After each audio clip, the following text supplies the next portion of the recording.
오늘 이 시간에는 누가 주를 따라가는가라는 제목을 가지고 하나님 말씀을 증거하도록 하겠습니다.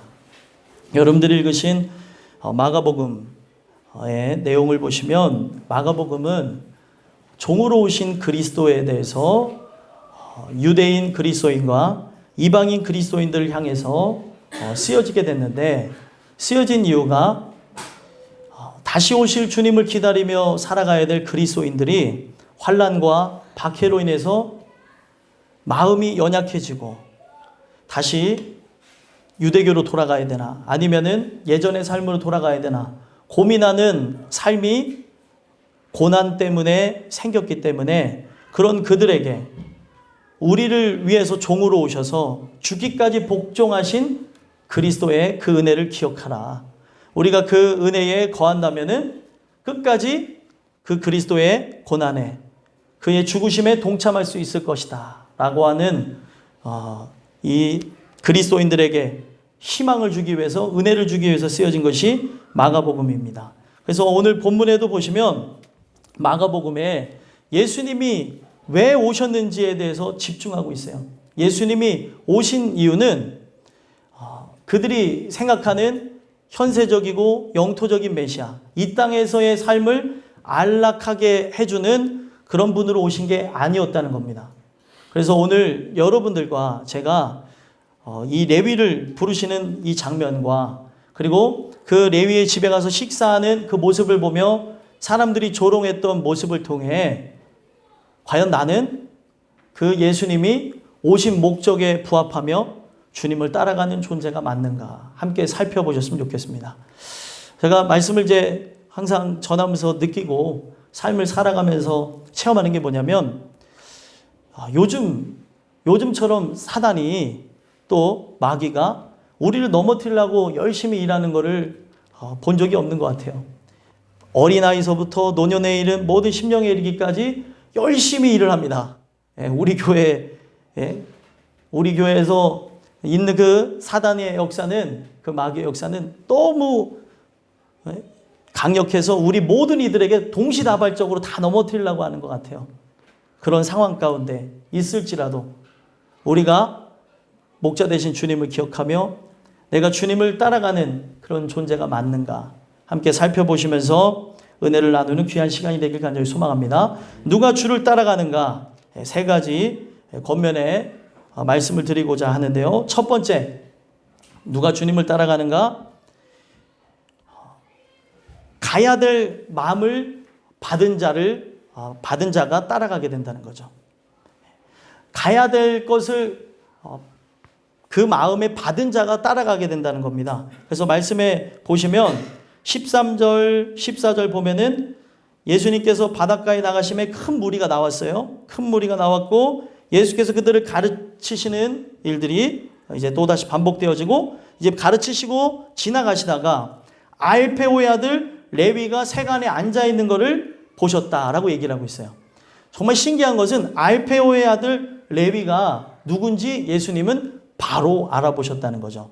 근데 그 알아보시고 가서 그에게 이르신 말씀이 다른 긴 말을 하지 않고 나를 따르라 이렇게 말씀하시니까 일어나 따르게 되어졌다라고 얘기를 합니다. 우리는 여기서 뭘 볼 수 있어요? 누군가 여러분들에게 갑시다 하면은 우리가 바로 갈 때가 있고 못 갈 때가 있죠. 바로 가게 되어진다면 나도 갈 마음이 있었고 준비가 맞춰졌기 때문에 갈 수가 있는 거잖아요. 마찬가지로 여기에 세간에 앉아 있을 때 이 레위가 생각했던 거는 이 세상 살아가는 그 삶에 대해서 신물이 났었다는 거죠. 내가 어떻게 보면 동포들의 피를 빨아먹으면서 살아가는 이 모습이 정말 바람직하지 못하다.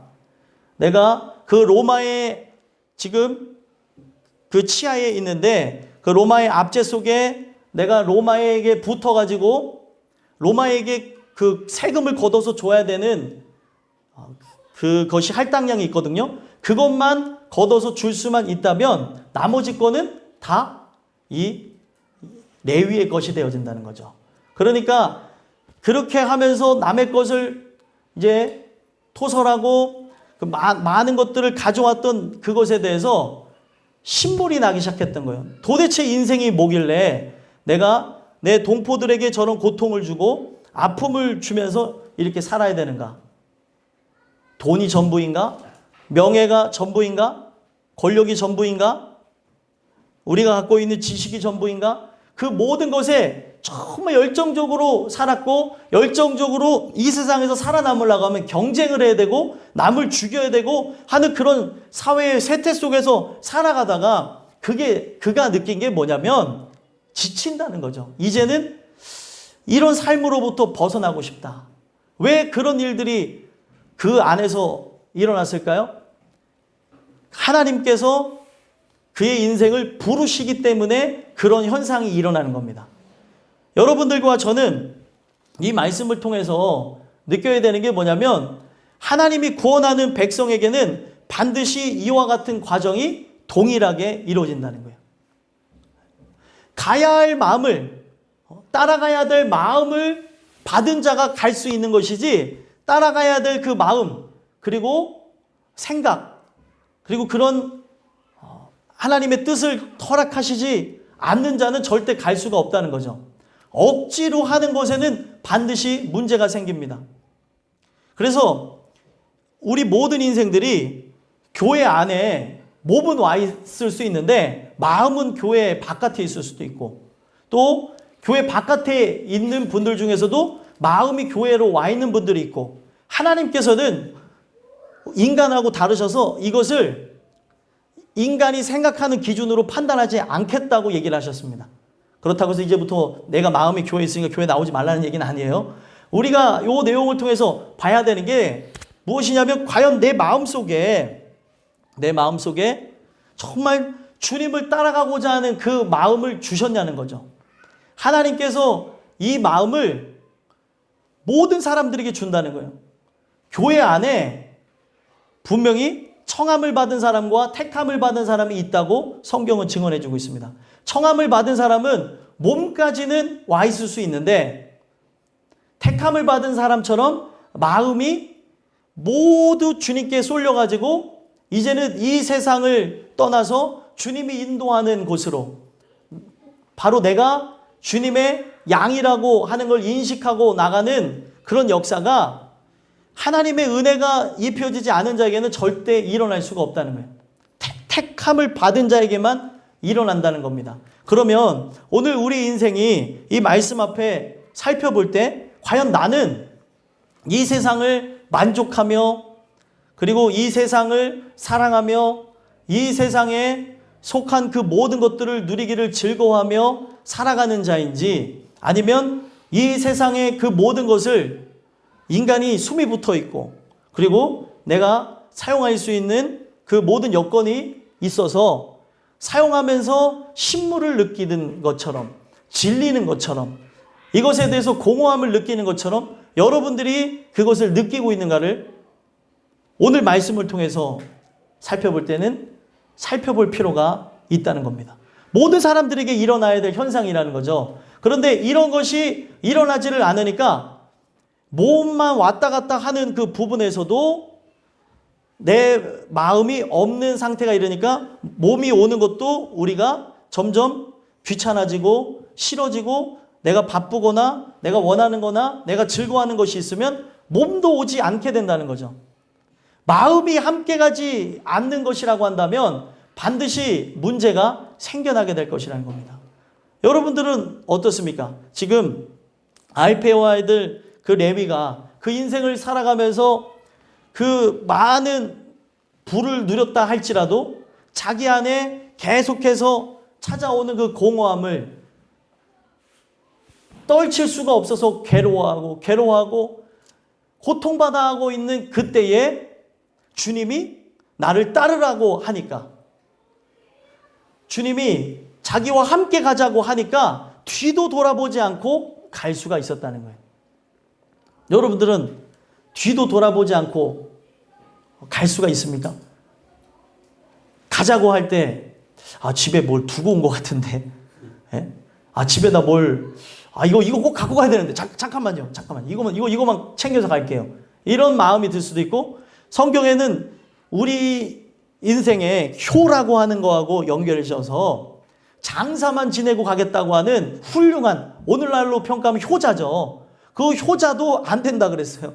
지금 이것에만 푹 빠져가지고 그가 가자고 할 때 준비되어진 마음을 받은 자, 준비되어진 마음을 받은 자만 갈 수 있게끔 만들어 놓으셨다는 거예요. 그러면 오늘 우리가 이 마음을 가졌는가를 살펴봐야 된다는 거죠. 주님이 가자 하실 때 모든 걸 다 내려놓고 갈 수 있는 그런 모습. 내 안에서 얼마만큼 갈급함이, 또 얼마만큼 목마름이, 얼마만큼 이 세상을 살아가면서 애통이 그 심령 안에 들어왔으면 가자라고 하는, 나를 따르라고 하는 말 한마디에 쫓아가냐는 거죠.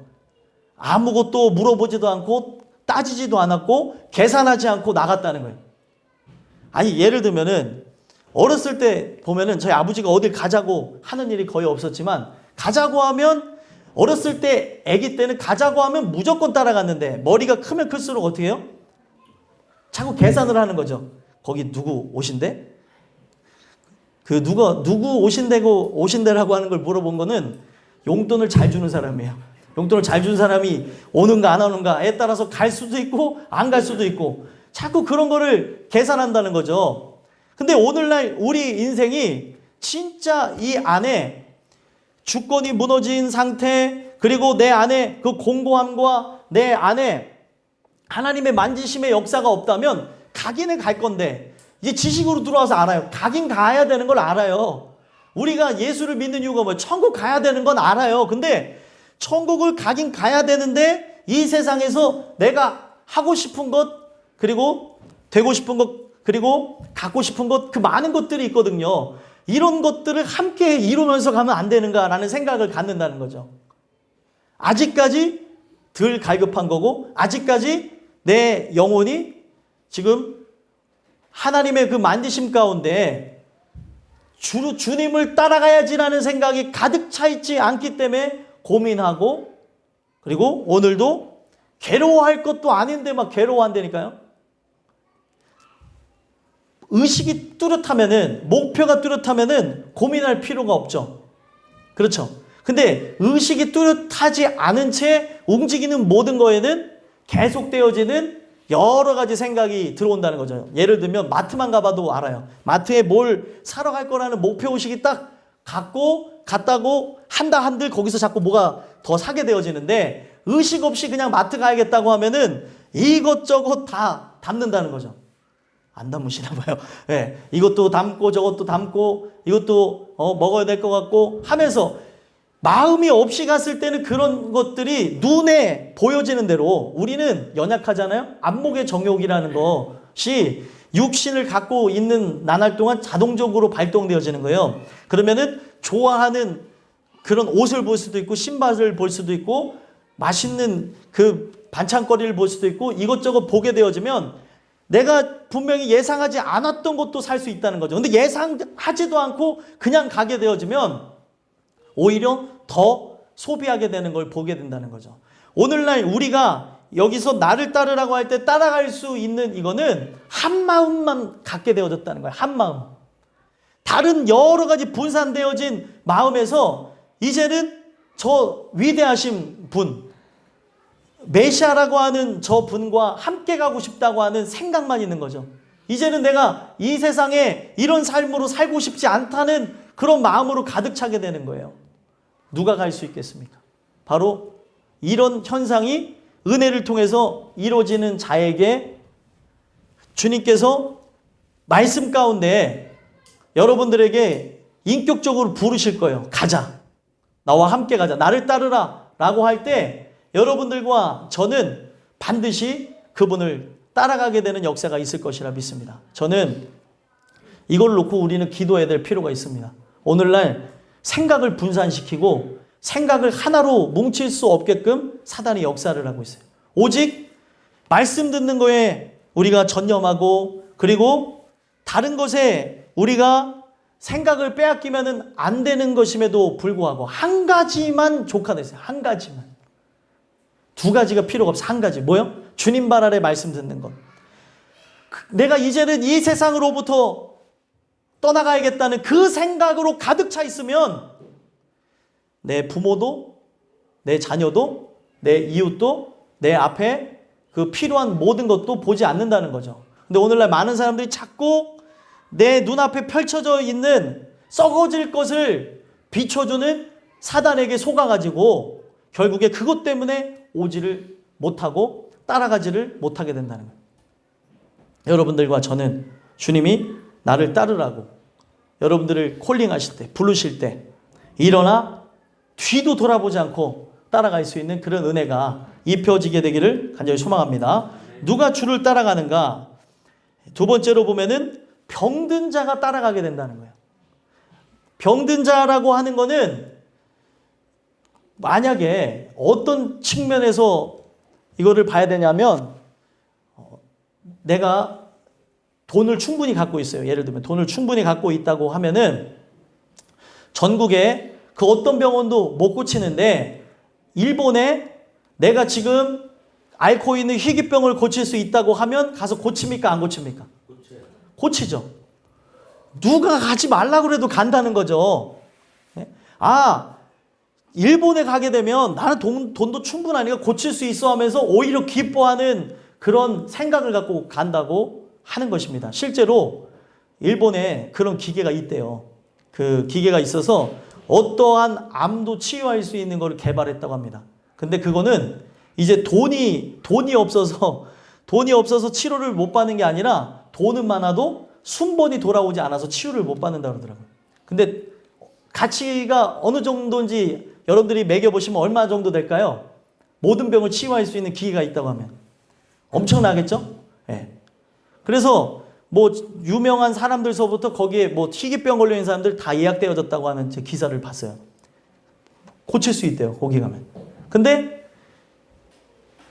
오늘날 많은 사람들은 돈이 없어서 그거를 못한다고 하든지 아니면은 그렇게 순번이 오지 못해서 못한다고 하든지 어느 누구라고 한다 할지라도 거기에 갈 때 고칠 수 있는데 안 가는 사람은 없다는 거예요. 지금 예수님을 쫓아가는 이 알페와 아들 레위는 나의 영혼이 병들었다는 것, 내 영혼의 그 질병을 고칠 수 있는 의사는 예수님밖에 없다는 걸 알았기 때문에 쫓아간다는 거예요. 그러면 오늘날 많은 성도님들이 또 많은 예수를 믿는다고 하는 사람들이 예배를 우리가 더욱 그 은혜 가운데에 소망하며 나와야 되는데 안 나오는 이유가 뭘까요? 나오지 않는 거는 또 우선순위를 정할 때에 그 우선순위가 자꾸 밀리는 거는 지금 내가 진짜 이 병에 걸려서 내가 죽을 거라는 거를 모르기 때문에 안 나오는 것이지 죽을 거라고 하는 거를 안다면 더 무서운 거죠. 죽은 다음에 영벌에 들어간다는 거를 실제로 깨달은 사람이라고 한다면 우리의 삶 속에 그분을 향한 그 예배가 지속되어질 거라는 거예요. 긍휼을 구하는 것. 하나님의 은혜가 아니면 살 수가 없다는 것이 누가 시키지 않아도 된다는 거죠. 그게 첫 번째가 되는 거예요. 두 번째가 될 수가 없습니다. 왜냐하면 이 영혼에 대한 질병을 고치시는 분은 예수님밖에 없으니까. 아니 만약에 다른 게 있다고 한다면 우리가 우선순위를 정할 때에 다른 이쪽 저쪽에서도 다 고칠 수가 있고 이렇게도 할 수 있고 저렇게도 할 수 있다면 그럴 수가 있는데 지금 이런 측면인 거예요. 나를 따라오라고 하는 주님의 이 말씀이 내 일생일대의 유일한 기회, 마지막 기회라고 생각이 드는 거죠. 그렇게 느낀 사람만, 그리고 내가 이 죄에 대한 질병을 고칠 분은, 영혼에 대한 질병을 고칠 분은 저분밖에 없다는 걸 느낀 사람만 뒤도 돌아보지 않고 간다는 거예요. 영혼에 대해서 공고함을 느끼는 거죠. 영혼에 대한 문제, 야 내가 왜 계속 먹어도 배가 차지 않는 것 같고 마셔도 이 배가 차지 않는 것 같고 입어도 무엇을 해도 왜 계속해서 이 안에 채울 수가 없는가. 그리고 주변에서 나를 그렇게 사랑해주고 잘해주는데 나는 항상 외톨이 같고 혼자 있는 것 같고 세상 앞에 덩그러니 버려진 것 같고 이러한 것을 어떻게 설명할 거냐는 거예요. 이게 하나님이 역사하는 사람들에게 일어나고요. 이 역사하는 그런 상황 가운데서 인간이 스스로가 민감해서 이런 거를 자각하는 사람들도 있습니다. 그러나 거기서 이런 영혼에 대한 공고함을 느낀 것으로 그치게 되면 다 지옥 가는 거죠. 종교라는 게 그거예요. 내가 이 마음에 대한 이 진정한 평안을 어떻게 누릴 수 있을까? 그래서 도도 닦아보고 이것도 해보고 저것도 해보는데 결국에 우리의 그 병, 영혼에 대한 이 병을 치유할 수 있는 분은 예수님밖에 없다는 걸 모르기 때문에 상당수의 사람이 그걸 하나님이 가르쳐줘야 되는 거거든요. 하나님의 부르심이 있어야 그 부르심을 듣고 따라갈 수가 있는 것이지 그 부르심이 없다면 또 그것에 대해서 저분만이 내 영혼의 질병을 고치는 유일한 의사라는 것을 알지 못한다면 그 어떤 누구도 갈 수가 없다는 거예요. 여러분들은 어떤 것 같습니까? 병든 자인 것 같아요? 예전에는 몰랐는데 말씀을 더욱 보면 볼수록 병들었다는 걸 압니다. 아, 내가 병든 존재고 이것을 떨칠 수가 없구나. 인간에게서는 이것을 떨칠 만한 능력이 없는 거예요. 의사만이 병을 고치지 스스로 뭐 감기 같은 병이라고 한다 할지라도 우습게 볼 수가 없는 게 감기 걸려서 그렇게 많이 죽는다잖아요. 예? 그래서 독감 주사도 맞는 건 이런 무식한 얘기를 하는데 감기하고 독감은 다르다고 하지만 어찌됐든 우리가 생각하는 그 부분에서 그 감기라고 하는 걸 우리가 쉽게 생각하는데 그 감기 때문에 그렇게 많은 사람이 죽는다잖아요. 또 모기 물려서 많이 죽고 1년에 200만 명 이상씩 죽는데요. 모기에만 물려서. 여러분들 올여름에 모기에 물리셨나요? 네, 물리셨는데 살았다면 그것도 감사해야 될 일이에요. 어떤 사람은 모기 물려서 죽는데 나는 살았잖아요. 아니, 오늘 우리가 유일한 의사라고 한다면 지금 내가 이 병 고치는 일이 저 의사와 만나면서 시작되어졌다고 한다면 이 의사를 만나는 시간이 정해졌으면 이 시간을 바꿀 수가 없다니까요. 이게 더 중증일수록 바꿀 수가 없죠. 시간을 딜레이 하면은 예를 들면 내가 암이 있다고 하면은 암이라고 하는 그 부분에서 내가 말기 환자라고 생각을 하시면은 자꾸 딜레이 하게 되면 어떻게 돼요? 죽을 확률이 점점 높아지는 거예요. 그래서 그렇게 되어질 상황을 아는 인생은 내가 말기암 그 환자면은 의사한테 가서 요청해요. 되도록이면 최대한 빠른 시간에 잡아주십시오. 이렇게 하지. 저기 의사 선생님, 저기 많은 환자들이 이렇게 밀렸는데 저는 시간 될 때 해주세요. 이런 사람이 있습니까? 없습니까? 없어요. 다 똑같은 얘기를 한다고 하는 걸 들었어요. 다 의사한테 암이라고 하는 선고를 받으면 좀 그 시간을 빨리 잡아서 좀 해주셨으면 좋겠습니다. 라는 거를 안 말할 것 같죠? 내가 만약에 암 환자가 되어졌다면 안 말할 것 같죠? 다 말한대요. 그 의사가 증언하는 거예요. 그럴 때마다 성심성의껏 얘기해 준다고 하더라고요. 이 시간에 할 수 있도록 최선을 다하겠습니다. 그러면 그렇게 해서 시간이 잡혀졌다고 한다면 내가 주님만 바라보는 거. 내가 지금 예배 나오는 게 뭐예요? 예배 나오는 것이 바로 방사선 치료하는 거고 예배 나오는 것이 항암 치료하는 거고 예배 나오는 것이 수술 받으러 나오는 거예요. 내가 이 문제를 해결할 분이 주님밖에 없다는 걸 알았는데 저분이 나에게 지금 시간을 지금 정하고 기다리고 계시는데 내가 이것을 어떻게 다 내 마음대로 내 스케줄에 맞춰서 죽을 사람이 그렇게 나갈 수가 있냐는 거죠. 아직까지 내가 이 마음에 갈급함이 그리고 병들었다는 생각이 깊이 들어오지 않으니까 살 수 있는 환경, 하나님이 살 수 있는 환경을 다 마련해 줬어요. 진짜 모든 병을 치유할 수 있는 죄에 대해서, 영혼에 대해서 모든 그 병을 치유할 수 있는 길인 예수님이라고 하는 훌륭한 의사를 마련해 줬습니다. 그런데 내가 다 거부하고 죽음으로 나간다는 거예요. 느끼지 못해서 그렇고 그렇게 생각하지 않아서 그렇고 하나님이 여건을 다 마련해 줬어요. 가까운 데서 말씀 들을 수 있게 하고 이렇게도 말씀 들을 수 있고 저렇게도 말씀 들을 수 있고 이제 인터넷을 통해서 들을 수도 있고 저렇게도 할 수 있고 주님 앞에 나와서 그 은혜로 나갈 수 있게 만들어줬는데도 불구하고 우리 인생이 내가 환자라고 하는 의식을 하나님께서 심어주지 않으니까 예수님은 저 뒤로 가서 우리가 시간 날 때 하는 취미생활처럼 하게 되는 경우가 많다는 겁니다. 정말 이게 안타까운 게 뭐냐면 우리 대한민국에 기독교인이 1000만 명이면 뭐하고 몇십억이 예수를 믿는다고 하면 뭐합니까? 거기에 진짜 예수 믿는 사람이 몇이나 되겠냐는 거예요. 거기에 나를 돌아다보고 목회자인 제 자신을 돌아보고 여러분들을 돌아다볼 때 내가 진짜 그 예수 그리스도 나의 영혼의 문제를 해결할 수 있는 분이라고 생각하면서 그분에게 목매며 살아가는 사람이 몇 명이나 되냐는 거예요. 여러분들과 제가 그가 허락하시는 그 은혜를 통하여서 이 말씀 그대로 건강하는 자에게는 의사가 쓸데가 없고 병든 자에게라야 쓸데있느니라 라고 하는 이 말씀이 여러분들과 바로 저의 말씀이 되길 간절히 소망합니다. 그렇다면은 여러분들 16절에 보면 바리새인과 서기관들이 예수께서 죄인과 및 세리들과 함께 잡수시는 것을 보고 그의 제자들에게 이르되 어찌하여 세리 및 죄인들과 함께 먹는가 라고 하면서 예수님을 이상하게 생각하고 또 우리는 다 어떻게 비춰지는 거예요? 세리와 죄인들로 비춰지는 거라고 돌아다 보신다면 여러분들 병든 자에게 최면이라는 게 있습니까? 최면이라는 게 없어요. 그 체면을 내세울 수가 없죠. 지금 나를 어떻게 보는지에 대해서는 크게 상관이 없습니다. 그렇기 때문에 나아만 장군이 어떻게 했어요?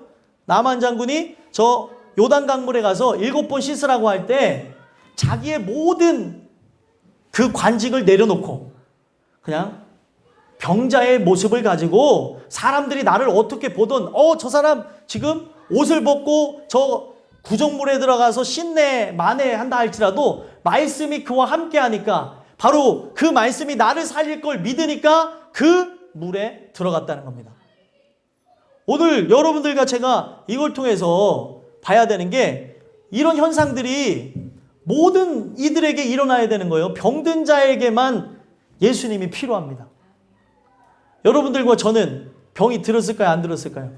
너무 들었어요. 너무 찌들었고 희망이 없어요. 이 영혼에 대한 이 찌들은 병은 내 결단으로 내 노력으로 내가 어떻게 성찰을 한다 한들 바뀌어지지가 않습니다. 그분이 고쳐주셔야 돼요. 아니 아무리 내가 건강을 지키려고 한다 한들 의사가 그 시키는 대로 해야지만 병이 날 수가 있는 거지 내가 그냥 내 생각에 의해서 하게 되는 그 모든 게 더 위험한 거예요. 오늘날 많은 사람들이 뭘 합니까? 스스로 민간요법을 써요. 하나님의 말씀은 정통입니다. 정통. 근데 이것보다는 이게 더 효력이 있지 하면서 민간요법을 쓰는 거예요. 이렇게 해도 된다 저렇게 해도 된다. 아닙니다. 저분만이 고칠 수 있다니까요. 저분만이 수술할 수 있고 저분만이 나를 깨끗하게 할 수 있어요. 다시 이 모든 것으로부터 재발하지 않도록 만들어주실 수 있는 분이 예수님이라는 겁니다. 여러분들이 은혜를 통해 병든 자가 되어주셔서 누가 주와 함께 갈 수 있습니까? 누가 주를 따라가요? 병든 자. 바로 그들이 바로 여러분들과 제가 되기를 간절히 소망합니다. 마지막 세 번째로는요. 누가 주를 따라가는가? 죄인이 주님을 따라가게 된다는 거예요. 그래서 여기 보시면 나는 17절에 뭐라고 얘기합니까? 나는 의인을 부르러 온 것이 아니요 뭐를 부르러 왔대요? 죄인을 부르러 왔대요. 죄인 되어진 자, 죄의식을 느끼는 자만 부르러 왔다는 겁니다. 그러면 오늘 우리 인생이 죄의식을 느끼는 죄인이 되어지는 변화가 일어나야 되는 거예요. 오늘날 우리가 먼저 죄인이 되지 않고서 주님을 만난다는 건 거짓이라는 거죠. 근데 오늘날 많은 사람들이 죄인이 되어지고자 하나님 앞에 무릎 꿇고 기도하고 간구하고 그 말씀에 의해서 나를 비춰봐야 되니까 그 빛이 들어와야 어둠이 드러나잖아요. 그래서 말씀을 듣는 거예요. 말씀이 없이는 스스로 자각할 수가 없어요. 그건 어디까지냐면 내가 아버지 집으로 돌아가야겠다라는 정도지 아버지 집에 돌아와서 예수님을 만나지 않고서는 변화될 일이 없는 거라는 거죠. 우리 모든 인생들에게 죄인이라고 하는 의식이 깊이 들어와야 되는데 여기는 자존심도 없어요. 체면도 없고 내 영혼에 대한 문제가 깊이 대두가 되는 상황입니다. 누구를 바라다 보면서 교회를 다닐 수도 없고 누구를 바라다 보면서 교회를 안 다닐 수도 없는 거예요. 나에게 진짜 이 현상이 일어나면 난 저 사람 정말 꼴보기 싫어서 교회 다니기 싫어. 이럴 수가 없다는 거죠. 내가 아직까지 그런 생각을 갖는다는 것은 여유가 있는 거예요. 누구 때문에, 뭐 때문에 신앙생활을 못한다고 얘기를 할 수가 없습니다. 성경에 분명히 핑계하지 못한다 그랬는데 결국에는 오늘날 사단이 만든 이 올무에 다 넘어지는 거예요. 사단이 결국에 누군가를 미워하게 되어졌다면 여러분들 그 누군가 미워하게 되어졌을 때 그거를 만든 자가 누구겠어요? 네? 사단이 그걸 만드는 거잖아요. 근데 오늘날 우리는 그 사단을 미워하고 그 사단을 우리가 하나님 앞에 기도해서 쫓아낼 수 있도록 간구하고 그래야 되는데 그걸 놓고 기도하고 혈과 육에 대한 것이 분명히 아니라고 하는데 지금 마귀에 의해서 속아가지고 미워하지 말아야 될 사람, 바로 옆에 사람 미워하고, 부부인 경우들도 있겠죠. 부부도 미워하고, 옆에 뒤에 있는 사람도 미워하고, 앞에 있는 사람도 미워하고, 부모와 자식 간에 그 모든 미워하는 일들이 일어난다는 거예요. 그래도 집에서 미워하는 거는 좀 풀어질 수 있어요. 하나님께서 본능에 의해서 혈연지간들을 사랑할 수 있게끔 만들어놨으니까. 근데 본능에 의해서 엮여지지 않은 사람들은 더더욱 미워할 수밖에 없게끔 만들었다는 거예요. 누가 그렇게 하고 있습니까? 사단이 하고 있다는 거예요. 사단이. 여러분들 오늘날 우리가 저번 주에 용서에 대한 말씀을 나눴잖아요. 용서는 우리가 할 수 있는 게 아니에요. 우리가 할 수 있는 게 아니니까 그분이 주시는 사랑의 마음을 갖고 사랑할 수 있도록 해주시고 용서할 마음으로 충만할 수 있도록 도와주시고 우리 모든 인생들이 주님의 사람인 경우에는 내가 정말 내 도덕적인 기준에 따라 판단하는 게 아니에요. 누군가 잘못했다고 하면 또 용서해줘야 되고 이게 세상이 봤을 때 미련하다고 하고 답답해 보이고 야 어떻게 그러냐고 한다 할지라도 이게 진짜가 되는 길이라고 못을 박았습니다. 여러분들과 저에게 그런 일들이 일어났으면 좋겠어요. 그래서 이 말씀을 통해서 보면 죄인이 되어진 자는 지금 이 죄 문제가 해결되지 않으면 어떻게 되는 거예요? 죄 문제가 해결되지 않고 죽는다면 어떻게 되는 겁니까? 지옥 가는 거잖아요. 지옥이라고 하는 것이 실제로 다가온 사람은 지금 누구를 바라볼 겨를이 없어요. 누가 지금 예배를 잘 드리는지 안 드리는지 어떤 상황에 있는지 필요가 없어요. 지금 나라는 사람이 하나님 앞에 나가는데 급급하다는 거죠. 하나님 그걸 느끼게 하는 거예요. 그걸 체험케 하는 겁니다. 그래서 우리가 먼저 은혜 받았다고 한다면 이런 은혜가 내 가족들에게 우리 땅끝교회 식구들에게 일어나기를 소망하며 나가야 되는 거죠. 그러면 그런 것을 통해서 모든 사람들이 집중하면 보는 거예요. 내가 보는 거 저 사람 못 볼 수도 있고 내가 못 보는 거 저 사람이 볼 수도 있고 오늘날 우리 모든 인생들은 기억해야 되는 게 뭐예요? 예수를 따라가는 사람들은 의인이 없었어요. 세리와 죄인들의 친구로다. 그 당시 사람들의 눈으로 봤을 때 바리새인과 서기관의 눈으로 봤을 때는 형편없는 사람들이 쫓아간 겁니다. 오늘날 이 형편없이 바라보게 되어지는 게 세상 사람들이 나를 그렇게 보는 게 아니고 믿는 사람들조차 믿는다고 하면서 신앙생활을 한다는 사람조차 진짜 그리스도인들의 모습이 어떻게 보여지는 거예요? 형편없이 보여줄 수 있다는 거예요. 바보처럼 비춰지고 어떻게 그 예수님 때문에 눈물을 흘리고 예수님 때문에 지금 중요한 게 학업이 중요하고 직업이 중요하고 그리고 우리가 살아가는 사람들과 관계가 중요하고 이것도 중요하고 저것도 중요한데 왜 이것에 목매며 나가냐는 거죠. 바로 내가 죄인이라는 것을 깨닫게 되어졌으니까 그 어떤 것보다 이게 중요하다는 걸 안다는 거예요. 이거는 그가 역사에서 그렇게 만들어주시는 것이지 역사하지 않는 자에게는 다 같이 일어난 현상이 아닙니다.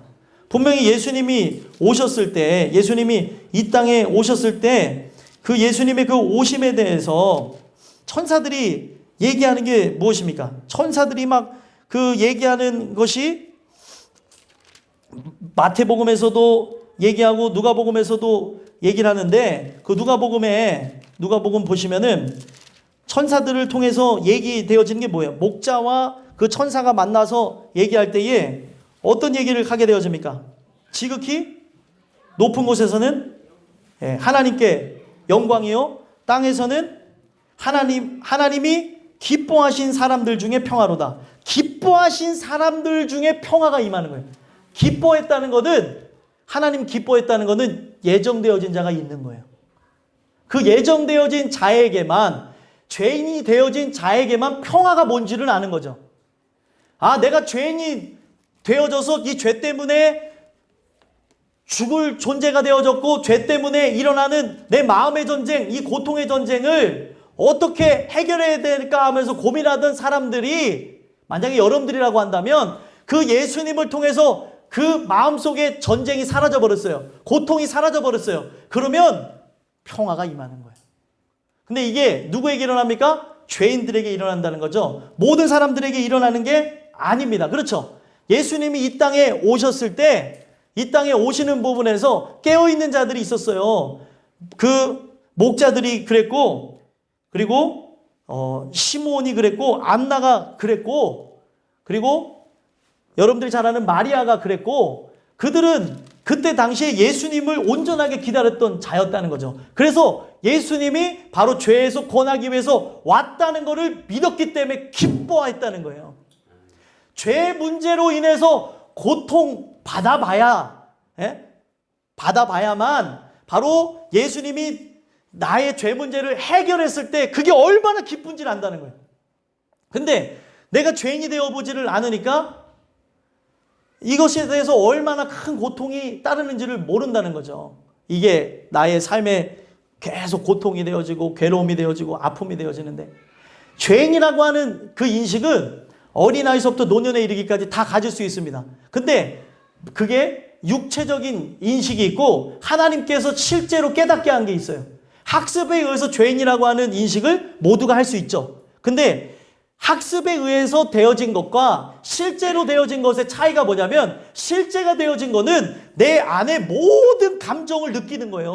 그 감정을 느끼는데 이 죄 때문에 부들부들 떠는 거죠. 죽을 것 같고 멸망으로 나가게 될 것 같고, 지금 우리가 먹고 사는 것 때문에 부들부들 되는 게 아니라 이것 때문에 부들부들 떤다는 거죠. 죄 때문에.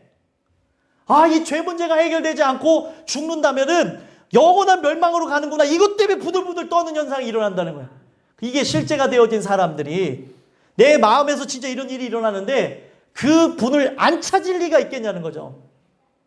찾는다는 거예요. 예수님이 분명히 누구를 부르러 왔다고요? 죄인을 부르러 왔다고 얘기를 합니다.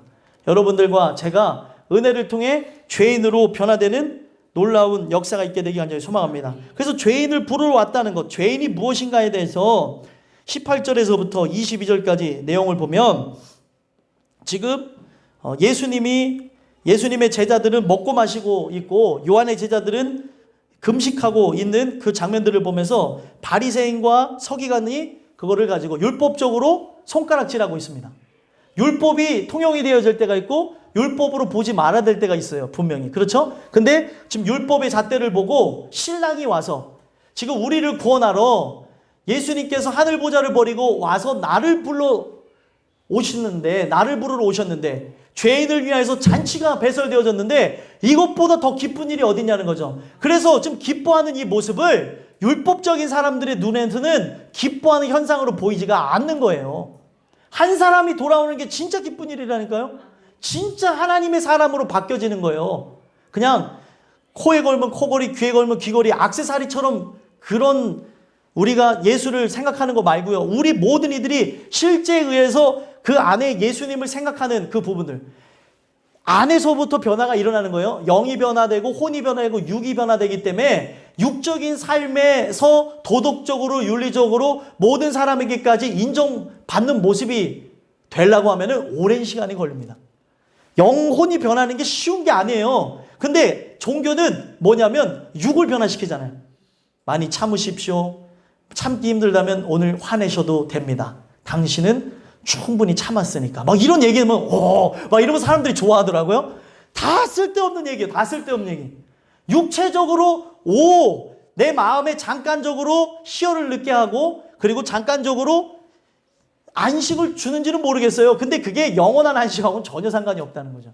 결국에 그 얘기의 결론이 뭔지 아십니까? 유명한 분이 그 자기가 이렇게 얘기하는 걸 봤는데 뭐 누구라고 얘기를 안 드려도 알 거예요. 그 유명한 분이 다른 종교의 분인데 얘기하는 걸 딱 봤더니 딱 한 가지예요. 여러분들 편한 대로 막 사세요.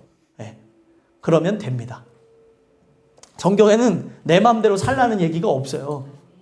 그러니까 그것을 사람들은요, 그런 얘기를 들으면 너무나 위로를 받는데요. 여러분들 오늘 빨래하기 싫으시죠? 빨래하기 싫으실 때는 하지 않으셔도 됩니다.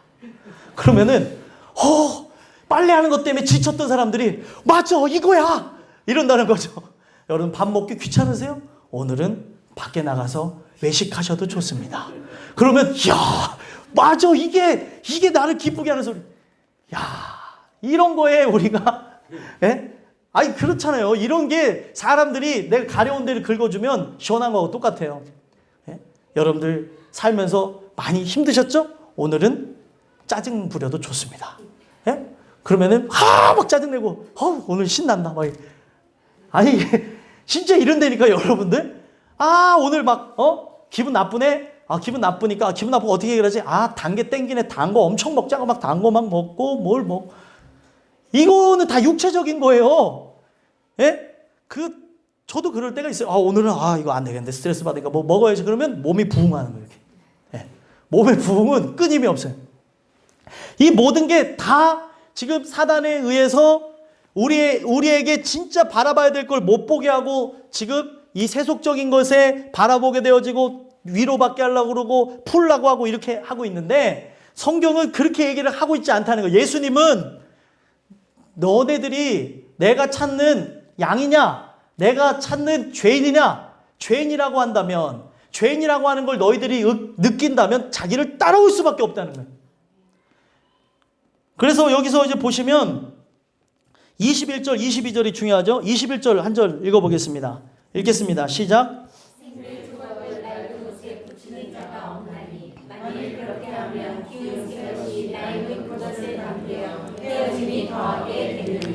아멘. 생배 조각이라고 하는 건 뭐냐면 배인데 그 배를 한 번도 세탁하지 않은 걸 생배라고 합니다.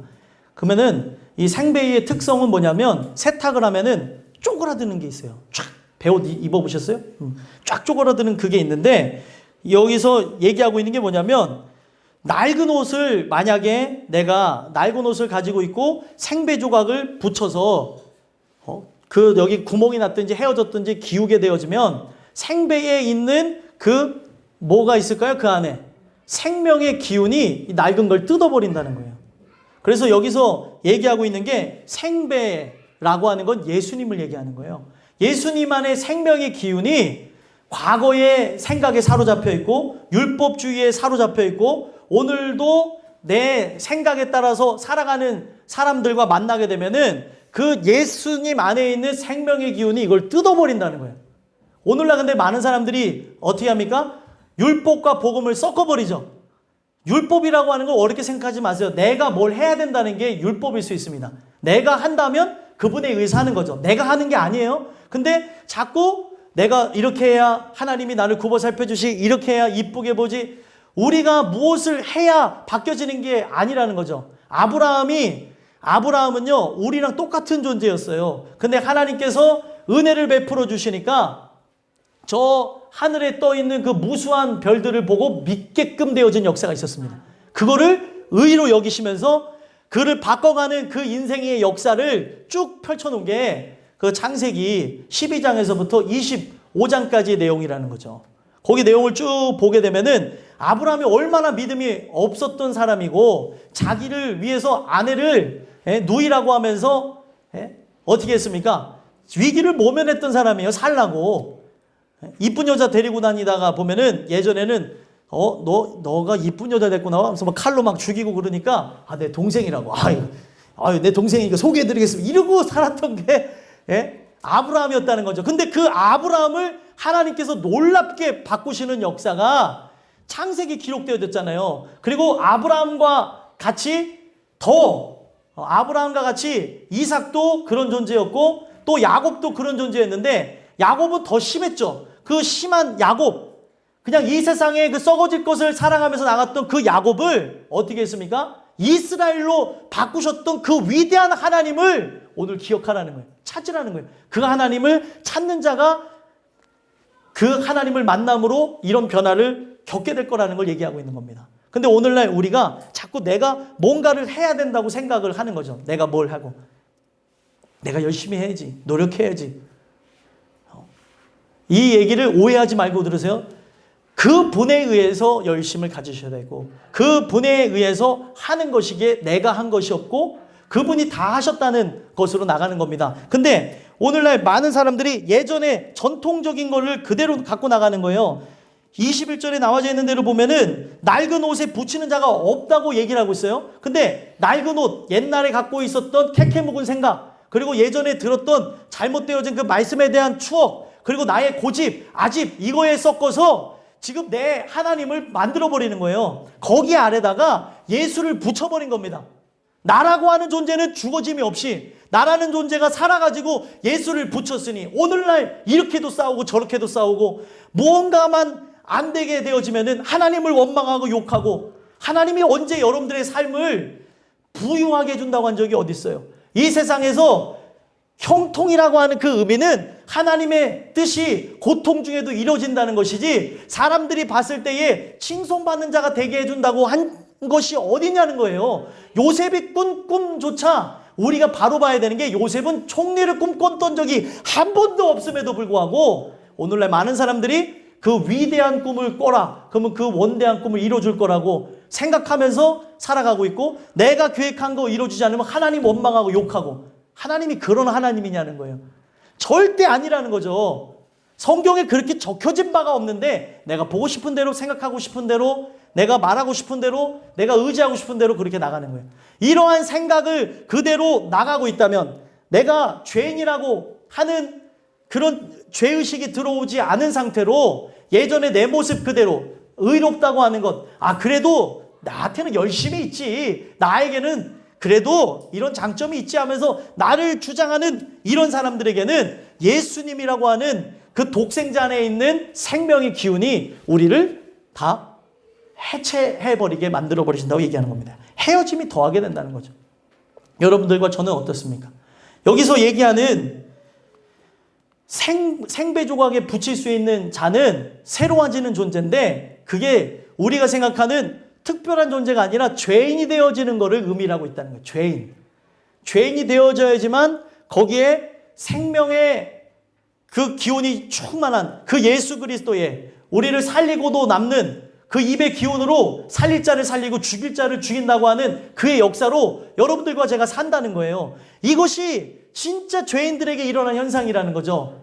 근데 이런 현상이 일어나지를 않으니까 자꾸 이 말씀을 듣는 것, 이 말씀의 모든 걸 거는 것, 이 말씀에 의해서 내 삶을 생각하고 또 돌아다보고 하는 이것을 어리석게 생각하고 있다는 거예요. 여러분들과 저는 늘 말씀에 돌아보지 않으면 저는 설교를 많이 하잖아요. 설교를 많이 한다고 해서 그렇게 살아가는 게 아니에요. 늘 하나님이 붙잡아 주시지 않으면 안 되는 게 인간이라는 거죠. 그래서 저는 여러분들보다 더 연약합니다. 늘 넘어지고 쓰러져요.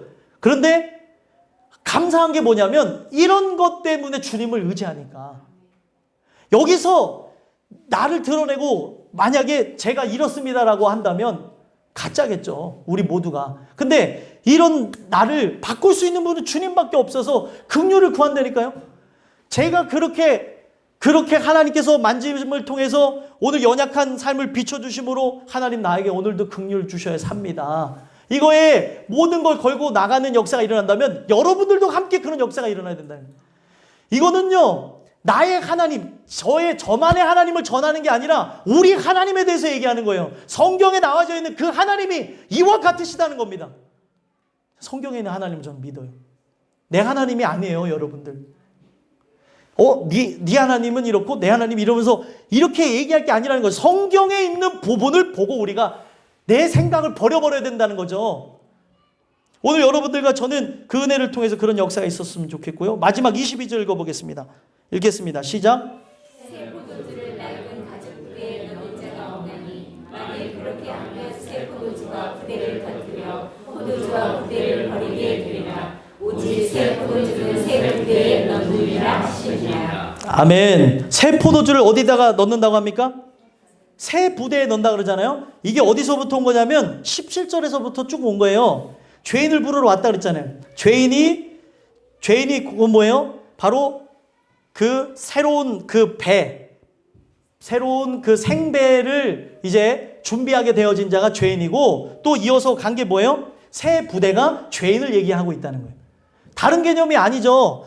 우리가 바로 은혜를 통해서 죄인 되어진 자에게만 바로 새 포도주가 유효하게 된다는 거예요. 새 포도주가 의미가 있게 되어진다는 겁니다. 우리가 진짜 죄인이 되어져야 십자가에 달리신 예수님이 의미가 있게 되어지는 거예요. 근데 내가 진짜 죄인이 되어지지 않으니까 그의 죽으심이 의미가 없어지는 거예요. 오늘 여러분들과 제가 허락하시는 그 말씀을 통해서 예수님의 죽으심이 그냥 과거의 역사적인 걸로 기록되어진 게 아니라 여러분들에게 실제적으로 일어나는 살아있는 역사가 됐으면 좋겠고요. 의미 있는 일들이 되셨으면 좋겠습니다. 하나님의 말씀이 나를 죄 있는 이 되어졌다는 걸 밝히는 거예요. 말씀이 곧 뭐라고 얘기합니까? 빛이라고 하죠. 빛이 비춰지는 시간이 바로 예배 시간입니다. 말씀을 통해서 비춰지죠. 그걸 통해 우리가 너무나 이렇게 세상적으로만 살아가고자 하는 마음이 충만한 이런 존재구나 라는 거를 비춰주셔야 오늘도 예수님이 의미가 있는 거예요. 이런 나는 안 되기 때문에 십자가의 죽으심으로 되게 하셨다는 거죠. 나로서는 안 되기 때문에, 그래서 결국에 내가 죽어야 끝나는 건데, 내가 죽는 그 대신에 예수님이 죽음으로 나를 살게 하셨다는 겁니다. 그래서 십자가의 죽으심을 의지해야 되는 이유가 거기 있는 거예요. 근데 오늘날 죄인이 되어지지 않은 상태로 우리가 예배에 나오기도 하고, 죄인이 되어지지 않은 상태로 인생을 살아가기도 하고, 어떻게 우리가 버젓이 그렇게 살아갈 수가 있냐는 거예요. 내가 만약에 이런 죄의식으로 가득 차 있지 않는다면 도와달라고 얘기해야 됩니다. 왜 그러냐면 내가 버림받은 건 아닌가, 진짜 살펴봐야 된다는 거죠. 인생이 그 삶의 나날이 붙들어 맨 게 아닌데 목자가 나를 쉴 만한 물가로 영원한 천국으로 인도하신다고 하는데 그 목자가 나를 인도해가는 역사가 있냐는 거예요. 양을 부르신다 그랬는데 그 양이 무엇입니까? 죄인이고, 그 양에 대한 것이 여기서는 어떻게 표현되었어요? 병든 자, 그리고 여기서 생배 조각을 갖게 되어진 자, 새 포도주, 새 부대를 갖게 되어진 자가 되어진다는 거죠. 여러분들과 제가 그렇게 되어지지 않는다면 예수님이 2000년 전에 십자가에 달려 돌아가 죽으신 그 죽으심이 아주 무가치하게 되어진다는 거예요. 소망하기는 누가 주를 따라가겠습니까? 이 시대에 이제 누가 주님을 따라가겠어요? 점점 예수님 믿는 게, 진짜 예수님 믿는 거요, 그냥 교회 다니는 거 말고 진짜 예수님 믿는 게 어려운 시대가 되어졌죠. 그렇죠? 여러분들의 정신과 마음과 빼앗기는 이 세상의 세태에서 살아가잖아요. 모든 게 눈만 뜨면, 호흡을 하면, 먹고 마시며 살아가는 인생 자체가 모든 생각과 그런 마음과 관심이 빼앗기는 것으로 바뀌어졌다니까요. 이 세대가 생각이라고 하는 것 자체를 마비시키는 핸드폰을 우리가 들고 다니고 있고, 그 핸드폰을 늘 손에 쥐고 살아가고 있고, 옛날에 이렇게 인터넷이 발달되지 않았을 때는 묵상하는 사람들이 많았고 고민하고 생각하는 게 많았고, 그리고 이렇게까지 아이들과 청소년과 청년들의 생각이 이렇게 일차원적이지 않았었다는 거죠. 자아에 대한 발견이 사춘기 때 막 되어집니다. 사춘기 때 인생은 뭘까? 어디로 갈까? 그런 물음들과 생각이 예전에는 진짜 몇 천 년서부터 쭉 되어졌던 이런 것들이 없어진 채 성인이 되어서 나간다니까요. 그러다 보니까 성인 아이로 살아가는 거예요. 자기밖에 모르고 자기 한 번 사는 인생 그냥 먹고 즐기고 산다, 뭐 욜로족인가 하면서 막 살아간다는 거죠. 막 살아요, 막. 왜요? 다음 생애가 그들에게 있다고 생각되지 않으니까 오늘도 하나님을 무시한 채 의식하며 살아가는 게 아니라 자기가 하나님이 되어져서 막 살아간다는 겁니다. 이런 세태 가운데 어떻게 우리를 구원할 수 있냐는 거예요. 예전에도 그분이 구원해 주시지 않으면 안 됐는데 지금은 더더욱 힘든 환경과 상황과 형편과 처지에 놓여졌다는 거예요. 그나마 어른들의 정서, 예전에 그런 어려운 시절을 지냈던 어른들의 정서와 지금 이 땅에 아스팔트를 밟고 자라나는 아이들의 정서가 다른 거 아시죠? 그림만 그려도 애들의 정서가 이미 다 다릅니다. 이런 상황 가운데 정서 속에 뭐가 있습니까? 정서 속에 깊이 들어가면 영혼과 연결되어져 있는 거예요. 영혼의 배경이 더더욱 하나님 앞에 돌아갈 수 없도록 만들어져 있는 이 상황이라는 거. 그때 내 자녀를 위해서 울어야죠. 내 부모를 위해서 울어야죠. 내 남편과 내 아내를 위해서 울어야죠. 누구를 위해서 우냐는 거예요, 우리가. 그리고 내 자신을 위해서 울고. 예수님이 자신이 십자가에 달려 죽으시는 모습을 보고 우는 여인들에게 얘기하는 거예요. 나를 위해서 울지 말고 내 자녀들 위해서 울라고. 예루살렘에 멸망할 때가 온다고. 그러면 그 얘기가 옛날 얘기가 아니라 지금도 마찬가지예요. 이 세상이 멸망할 때가 옵니다. 여러분들, 우리 자녀들을 위해서 울어야 돼요. 내 남편을 위해서 울어야 돼요. 내 아내를 위해서, 내 사랑하는 이들 위해서 울 때가 왔습니다. 그렇게 안 한다면은 내가 이렇게 한다고 달라질 건 없지만 우리가 할 수 있는 게 뭐예요? 긍휼 구하는 거 외에 없다는 거예요. 예배가 무엇이냐면 긍휼을 구하는 거예요. 하나님 은혜가 필요합니다. 그 은혜에 의해서 바뀌어지게 해달라고. 그게 바뀌어진 자가 죄인이고 이 죄인에게는 새 포도주가 그를 살리는 생명의 기운이라는 거예요. 생배 조각에 있는 생명의 기운, 새 포도주의 안에 있는 그 생명의 기운. 여러분들 새 포도주가 새 부대에 들어가게 되면 뭐예요? 발효가 되어지잖아요. 그 엄청난 생명의 말씀이 들어와서 나를 발효시키는 거예요. 죄인이 되어져야 발효가 되어져서 여러분들과 저에게 익은 맛이 나오는 겁니다. 우리의 살아가는 삶 속에 맛을 낼 수 있는 거예요. 바로 그리스도의 맛, 천상의 맛, 이 세상 사람들이 보지 못했던 맛이 여러분들과 저에게서 나와야 된다는 거죠. 이걸 위해서 오늘도 저와 여러분들이 기도해야 된다는 거예요. 하나님 도와달라고. 그럴 때 여러분들과 제가 주를 따라가는 놀라운 역사가 있게 될 줄 믿습니다. 기도하겠습니다.